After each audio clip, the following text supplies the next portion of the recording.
digestivo, relacionarlas con los procesos de digestión y absorción de los nutrientes. Eso, ¿verdad?, es necesario para que se dé una nutrición adecuada en nuestro organismo. Y la nutrición, pues sabemos que es una función vital, jóvenes. Todos los organismos tenemos que nutrirnos adecuadamente eh, para conservar nuestro estado de salud y de esa manera conservar nuestra vida. Entonces, esta unidad persigue esa competencia, esa habilidad, que podamos conocer las características que tienen las funciones motoras y secretoras del sistema digestivo, porque de ellas va a depender, ¿verdad? Junto con la digestión, ese es un proceso. Digestión y absorción de los nutrientes es un proceso, pues junto con esos procesos vamos a quedar determinado, nuestro estado de nutrición. Esta es una unidad corta, como estamos viendo, ¿verdad? Porque igual que la del respiratorio, la del renal, son unidades de 4 capítulos. Y tenemos que hoy empezamos con el capítulo 1, donde está lo que se refiere a los principios generales. Ahí vamos a hacer un repaso de la anatomía macroscópica de los componentes, los órganos del sistema digestivo, y también a nivel microscópico, recordando qué tipo de tejidos componen a la pared de nuestras vísceras huecas del sistema digestivo. En el tema 2 es el control de la función gastrointestinal. En el tema 2 es el nervioso.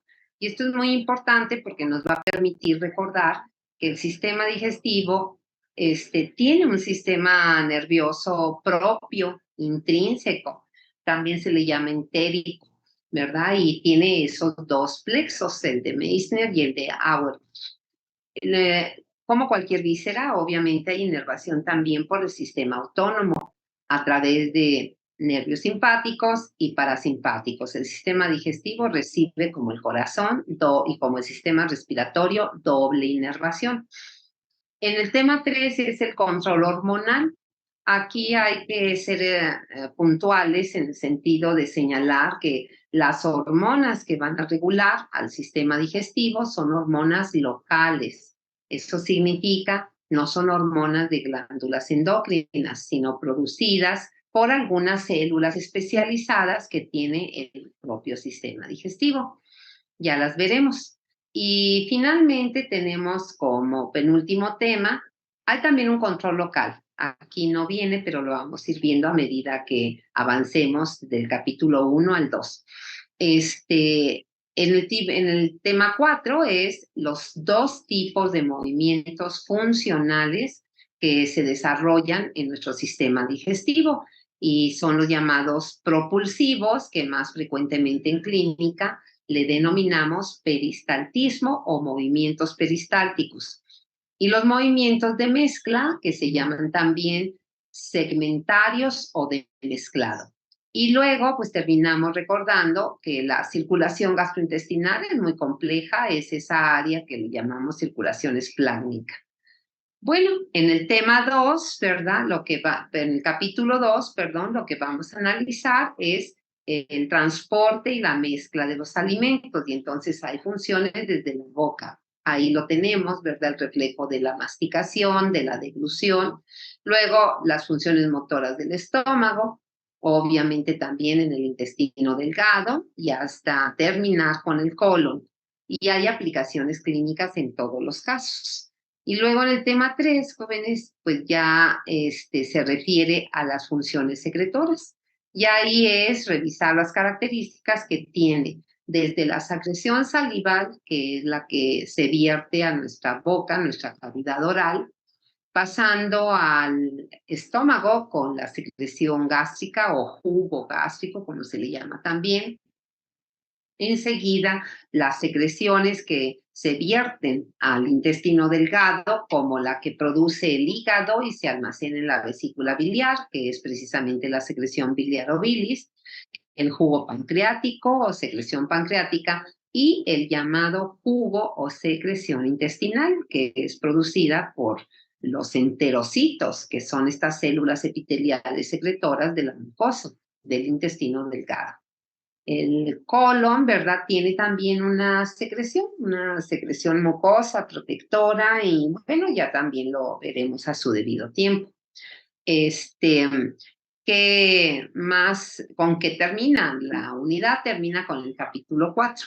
Y en el capítulo 4, jóvenes, lo que vamos a ver son los dos procesos, el de la digestión y terminando con el de la absorción, ¿sí? Pues este es el contenido, como ustedes ya lo tienen, no hay necesidad de que copien nada, yo les voy a dejar de compartir y les voy ahora a compartir el archivo de Power con el contenido del capítulo 1.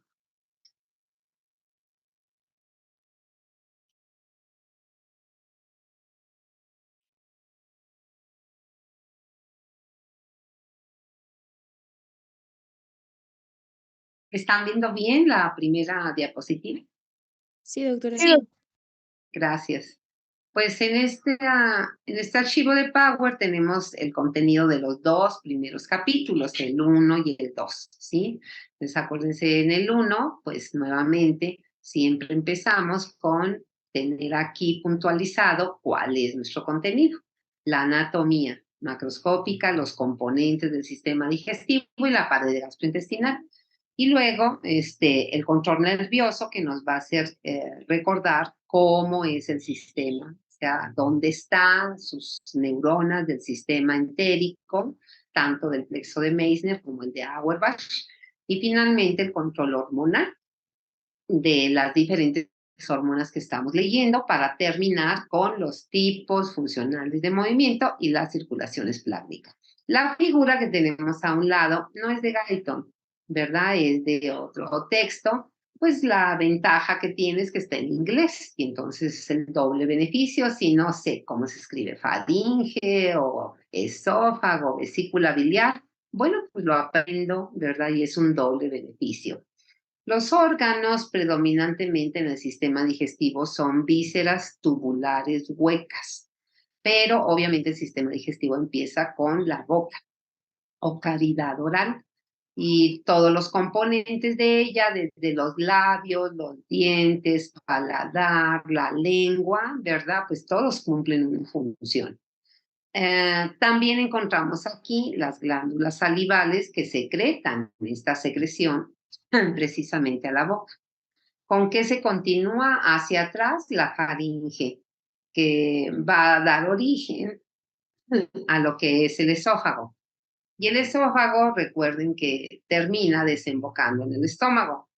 El esófago, aunque aquí no se alcance a ver, recordaremos que tiene dos esfínteres, jóvenes. En la parte superior, ¿verdad? Que es el límite con la faringe, es el esfínter esofágico superior.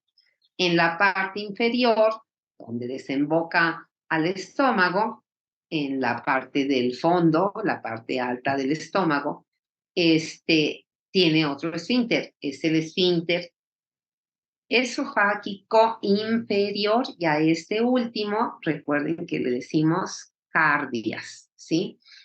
La característica funcional de ambos esfínteres es que todo el tiempo están en contracción tónica, es decir, cerrados, ¿sí? Y solo se relajan y por lo tanto se abren y permiten el paso del alimento en el reflejo de la deglución, como lo vamos a ver más adelante, mañana, cuando deglutimos, pues el primer esfínter que se relaja es el superior.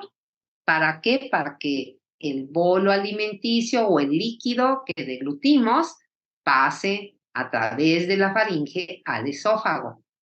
Mientras que el cardias, pues finalmente cuando el alimento llega al esófago y va a ser transportado hacia el estómago, pues va también a relajarse. Entonces, la relajación de los dos esfínteres es durante la deglución. De hecho, ahí vamos a aprender cómo el superior se relaja en la segunda fase. La deglución tiene tres fases, es un reflejo nervioso. Y la primera fase es voluntaria, así se llama, la segunda fase, la fase faríngea, pues en esa fase es cuando se relaja el esfínter esofágico superior. Y el cardias, el inferior, se relaja en la tercera fase, que es llevar el alimento del esófago completamente al estómago, ¿sí? ¿Con qué seguimos, verdad? Bueno, de que el alimento llegue al estómago, ahora va a tener que ser vaciado, pero no como bolo alimenticio, sino como esa pasta que se forma por la acción de los movimientos del estómago de mezcla peristálticos y la acción del jugo gástrico y claro, antes de la saliva. Y entonces el bolo alimenticio se transforma en quimo gástrico. Y entonces eso es lo que el estómago va a vaciar al duodeno. Y en esa parte final del estómago, acuérdense que el estómago tiene la parte del fondo, que es la parte de la curvatura mayor, luego el cuerpo y finalmente la fase final, que tiene una forma de pirámide truncada, es el antro. Y bueno, el antro, en donde termina el estómago y va a iniciar el duodeno, presenta el otro esfínter, que actúa como válvula y que así le llamamos el píloro, ¿verdad? También todo el tiempo está en contracción sostenida, tónica, y el píloro solo se va a relajar cuando el estómago vacíe quimo gástrico al duodeno, lo cual ocurre varias veces al día, ¿verdad? Todo depende de la composición del quimo, ¿sí? Y el píloro, igual que el cardias, una vez que, por ejemplo, el contenido del esófago llegó al estómago ya completamente, el cardias vuelve a estar en contracción sostenida. ¿Para qué, jóvenes? La función del cardias, que es el esofágico inferior, es evitar el reflujo, es decir, que pase contenido del estómago al esófago. La función del superior, esfínter esofágico superior, el que está en la unión con faringe, es evitar la aerofagia. Eso quiere decir que estemos todo el tiempo deglutiendo aire, ¿verdad? ¿Por qué? Pues porque eso alteraría la función gastrointestinal y entonces a veces, claro que hay una cierta aerofagia. ¿Y qué hacemos con ese aire? Pues frecuentemente lo sacamos, lo expulsamos de nuestro organismo con una acción, ¿verdad?, de eliminación de ese aire que se denomina el eructo, ¿sí? El píloro, joven, es igual, ¿verdad? Se tiene que abrir solo durante el vaciamiento gástrico, se relaja, se vacían los mililitros de quimo que toque y se vuelve a cerrar, ¿verdad? Y no puede estar abierto todo el tiempo porque eso implicaría que el estómago estaría continuamente vaciándose al intestino. Todo depende de las características que tenga el quimo, como después lo vamos a ver. ¿Quién sigue? El intestino delgado, ¿verdad? Que voy a cambiar la diapositiva porque esta ya la vimos un buen rato. Y bueno, podemos seguir para terminar. Después del duodeno, pues están el yeyuno y el ilio, ¿verdad? Y estos son los segmentos más largos del intestino, ¿verdad? Varios metros tenemos de cada uno. Y ahí ocurren en duodeno, yeyuno, los procesos de la digestión y el ilion sobre todo y el colon son zonas de absorción, absorción de agua y absorción de nutrientes, todos ellos. El ilio también desemboca en la parte inicial del colon, que le llamamos ciego. Ya hay otra válvula, que así se llama, la válvula iliocecal. Entonces, igual, esa válvula solo se abre cuando el ilion va a vaciar su contenido, que se le llama quimo intestinal, al colon. Y ahí observamos en la figura cómo en el ciego está insertado, está sujeto el apéndice, que por eso se llama apéndice cecal, que frecuentemente se inflama, ¿verdad? En clínica da el cuadro de apendicitis y se tiene que extirpar quirúrgicamente.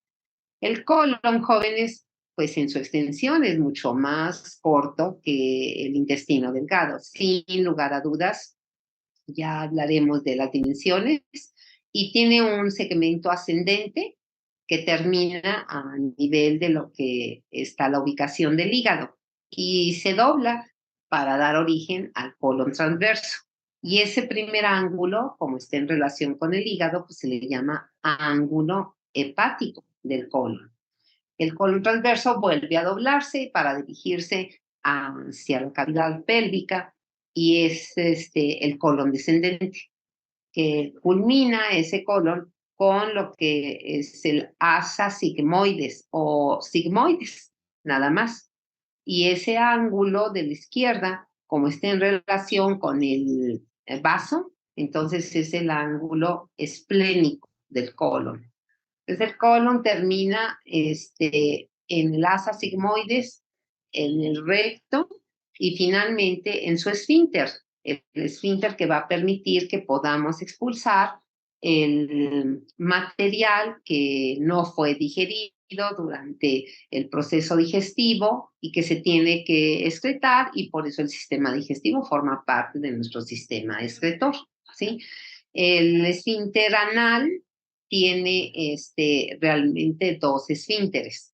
El interno es de músculo liso, no podemos controlarlo a voluntad, pero el externo sí, es músculo estriado, la inervación es somática, y entonces tenemos lo que llamamos control de esfínteres, gracias a ese tipo de músculo y a esa inervación, ¿sí? Bueno, pues vamos a avanzar.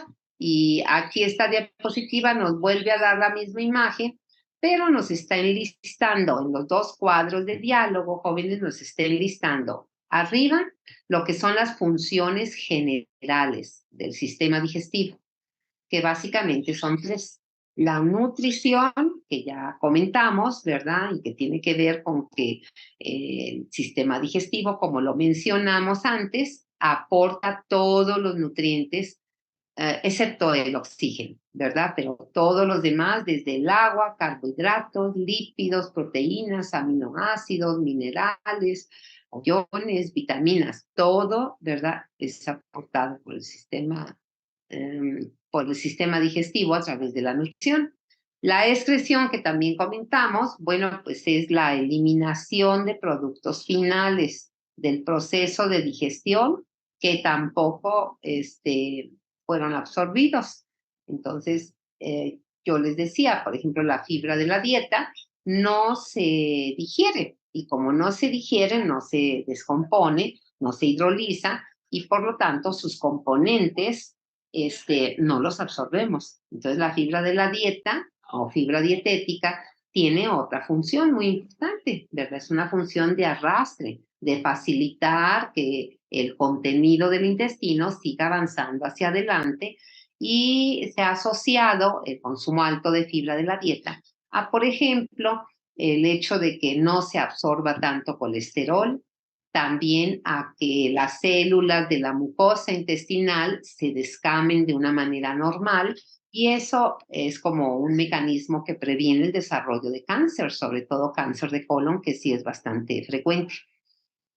Bueno, y la función inmunológica. Y esto tiene que ver con el hecho de que el sistema digestivo participa con varios mecanismos de inmunidad innata, lo cual significa que viene con nosotros desde que nacemos. Por ejemplo, la saliva. La saliva, pues normalmente desde que nacemos la producen nuestras glándulas salivales todo el tiempo. Y en sus componentes, la saliva tiene la lisocima, la primera con S, la segunda con Z, y tiene el ion tiocianato con C. Y estos dos componentes de la saliva tienen acción bactericida, o sea que en la boca, ¿verdad? La presencia de la lisocima de la saliva, la presencia del ion tiocianato, pues protegen en mucho, ¿verdad? Para el desarrollo de infecciones o incluso hasta de cáncer. ¿Qué otra? Pues la secreción gástrica, jóvenes. ¿Por qué la secreción gástrica? Porque recordemos que es la secreción más ácida que produce nuestro organismo por su contenido de ácido clorhídrico, HCl. Y al ser un pH alrededor de 2, ¿verdad? Por supuesto que tiene una acción bactericida importante. Bueno, esas son las tres funciones generales. Ahora hay funciones específicas, que son las que hemos estado comentando, ¿verdad? ¿Cómo se va a llevar a cabo la nutrición, la excreción? Pues a través de las funciones motoras, las funciones secretoras, la digestión de los nutrientes orgánicos y la absorción de los nutrientes. Entonces, así es como, si se fijan en ese cuadro de diálogo, las funciones motoras que implican el tránsito de los alimentos a todo lo largo del sistema digestivo, desde la boca hasta el colon final. Eso es el capítulo 2. Funciones motoras es el capítulo 2. Funciones secretoras, que es la síntesis y secreción desde la saliva, el jugo gástrico, la secreción mucosa del esófago, obviamente la secreción del páncreas, etcétera, etcétera. Todo eso lo tenemos en el capítulo 3. Y la digestión de los nutrientes orgánicos que nos especifica van a ser los polisacáridos, ¿verdad? Las moléculas grandes de polisacáridos, las proteínas, los lípidos en forma de triglicéridos, todo eso, ¿verdad? Lo tenemos en el capítulo 4 y la absorción de los nutrientes también, ¿verdad? La absorción también es el capítulo 4 del programa. Y finalmente, el transporte de los nutrientes, de todos, desde el agua, los iones, las vitaminas, hasta los nutrientes que tuvieron que ser digeridos, bueno, pues eso necesita, eh, eh, dijéramos como lo necesita todas las células, eso lo vemos desde aquí. Y finalmente el control de las funciones. Y como vemos, ahí sí está señalado, el control de las funciones digestivas es de 3 niveles: local, nervioso y hormonal. Y eso lo vamos a ir introduciendo en cada capítulo, ¿sí?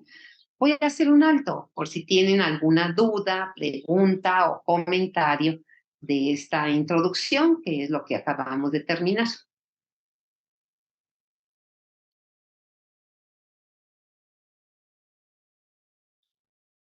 Bueno, voy a enseñar. Gracias. Y ahora entramos a lo que es esta tema 1.1, que ya lo acabamos de ver en cuanto a los componentes macroscópicos, la anatomía macroscópica. Y ahora son las figuras de Gaito. Fíjense en el pie de figura, si alcanzan a verlo, es el capítulo 63 de Gaito. Entonces, pues del lado izquierdo no repetimos, ahí están los componentes, claro, ¿verdad? Es otra figura, ahí está en español, además, aquí sí se nos pone, dijéramos, especifica las glándulas parótidas, las submaxilares, las submandibulares, se nos ponen los 3 segmentos del intestino delgado, el duodeno, pero también está señalado ahí yeyuno ilion, etcétera, ¿sí? Lo nuevo para esta diapositiva es la figura del lado derecho, que eso, ¿verdad? Vamos a trabajarlo ahorita, y que son los tejidos que componen a la pared gastrointestinal. Y los vamos a analizar de adentro, de donde está la luz intestinal, donde va el contenido intestinal, hacia afuera, hacia la cavidad peritoneal. Entonces, por dentro, fíjense, siempre va a estar primero lo que esté en contacto con el contenido intestinal, es la mucosa. La mucosa, que son células epiteliales de revestimiento y secretoras, ¿verdad?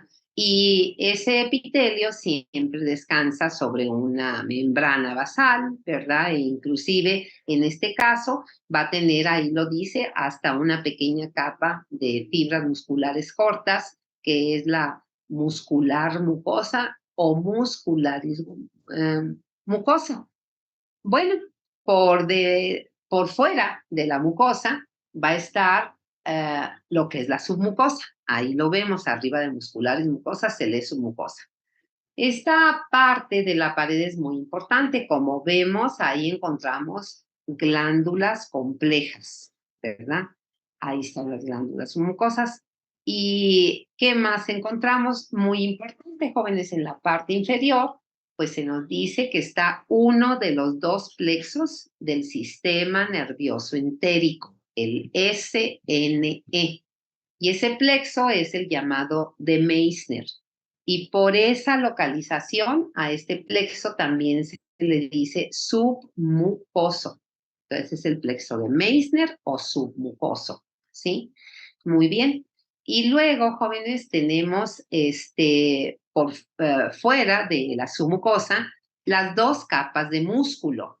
La pared de las vísceras del sistema digestivo tienen primero, debajo de la submucosa, una capa de músculo liso que se dispone de manera circular. Y por fuera tienen la capa de músculo longitudinal. Y eso se necesita así porque por lo general en la capa circular vamos a encontrar un cierto tipo de movimientos y en la longitudinal otro. Eso ya lo veremos en el tema 1.4, que tenemos los movimientos. ¿Qué está entre las dos capas? Vean, se ven unas pequeñas células amarillas, un poquito amarillo, ¿verdad? Y aquí en la parte inferior se nos dice que es el plexo, las neuronas del plexo mientérico. Ese nombre de mientérico tiene el sinónimo de muscular. ¿Por qué? Porque se encuentra entre las dos capas de músculo, pero tiene un sinónimo que es el más utilizado, que es el plexo de Auerbach, ¿verdad? Auerbach. Muy bien. ¿Qué está por fuera de la capa de músculo longitudinal? Pues ahora está, ¿verdad? Lo que correspondería a la serosa. Y acá, jóvenes, con esta diapositiva terminamos la clase. Pues tenemos la misma figura, no es la misma figura, sino es el mismo contenido de los componentes de la pared, pero por otro autor. Y de hecho, vean, ¿verdad?, cómo pues se ve a lo mejor de manera más clara cómo la mucosa abarca las células epiteliales, como decíamos, con su membrana basal. Las células epiteliales son las que ven hacia la luz del intestino, su lámina propia, y luego debajo de ellas a la muscularis mucosa. Entonces, la mucosa son en realidad esas tres componentes: las células epiteliales, la membrana basal y la lámina propia. Después viene la muscular mucosa y por debajo, ahí está ya la submucosa. Y ahí nuevamente me está diciendo, ¿verdad?, que están las glándulas y el plexo submucoso de Meissner. Y luego vienen las capas musculares propias, como dice ahí. Primero la circular y por fuera la longitudinal. Y vean cómo entre las capas están las células, que en este caso son las que son responsables de formar el plexo mientérico o de Auerbach, ¿verdad? Y lo tenemos, ahí se ven mejor. Y por fuera, pues lo que es la serosa, ¿verdad? El peritoneo visceral. ¿Con qué terminamos, jóvenes? Con lo que viene aquí al lado derecho. Y al lado derecho de la figura, ese tema tiene que ver con la actividad eléctrica del músculo liso gastrointestinal. Esa actividad eléctrica, jóvenes, está representada en la gráfica, que es del capítulo 63 de Guyton, y está el cuadro de diálogo abajo. Entonces, resumiendo, la actividad eléctrica tiene dos variantes. Uno, las llamadas ondas lentas. Vean en la gráfica, ahí están señaladas. El sinónimo de las ondas lentas es REB. Son letras en mayúscula porque son iniciales, que significa ritmo eléctrico básico. ¿Y qué es? ¿En qué consiste? Bueno, ahí lo estamos viendo en la gráfica y está descrito en el cuadro de diálogo. Son ondas de depolarización. espontáneas. Eso quiere decir que no se necesita estímulo hormonal o nervioso para que se generen. Son espontáneas y además graduadas. Y eso vean el esquema. Unas están de menor voltaje, están por debajo del -40, otras rebasan el -40 y otras llegan hasta el +30. Eso es graduado. ¿Quién las genera? Esas ondas de depolarización espontánea y graduadas las generan las células llamadas intersticiales de Cajal. Y estas células, la función que tienen es ser autoexcitables y por lo tanto son las células marcapaso del intestino y del estómago, ¿verdad? Son las células marcapaso. Eso es porque acuérdense que en el corazón el nodo es células marcapaso. Bueno, aquí el intestino se llaman células intersticiales de Cajal. ¿Qué característica tienen estas ondas? Aparte de que son ondas de depolarización espontáneas y graduadas, tienen una frecuencia diferenciada. Vean ahí, en el estómago se presentan 3 por minuto.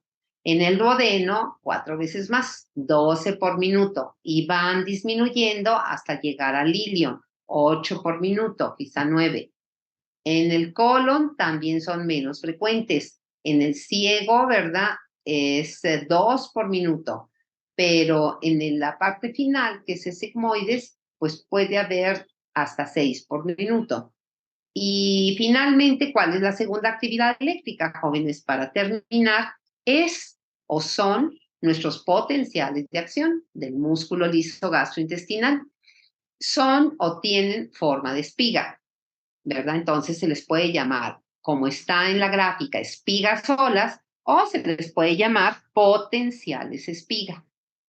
¿Y qué característica tienen? Primero, no se desarrollan a partir del potencial de reposo. Y aquí vamos a abrir un paréntesis. ¿Por qué? Porque el valor del potencial de reposo del músculo liso lo vimos desde la unidad 2, capítulo 4, y está en la columna, esta escala, ¿verdad? Y recordaremos que ese es el rango entre -60 o entre -50 y -60 milivoltios. Ese es el valor del potencial de reposo del músculo liso.